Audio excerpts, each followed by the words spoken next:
Hello and welcome. Thanks so much for joining today.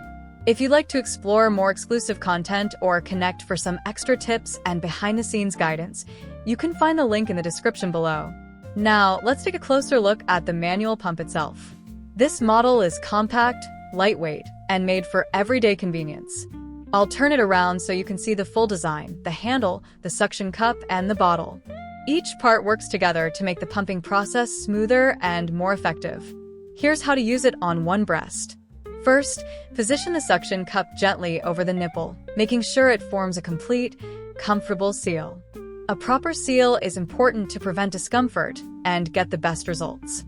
Begin with gentle squeezes on the handle, imitating a baby's natural first suckling. This helps trigger the letdown reflex. Once you notice the milk starting to flow, continue with slow, steady, and rhythmic compressions, squeeze, release, and let the vacuum draw the milk out naturally. You'll see the milk collecting inside the bottle. This is a great sign that your technique is working well. I hope these simple steps make your experience with a manual pump easier, more comfortable, and more effective. Thanks for watching, and see you in the next video.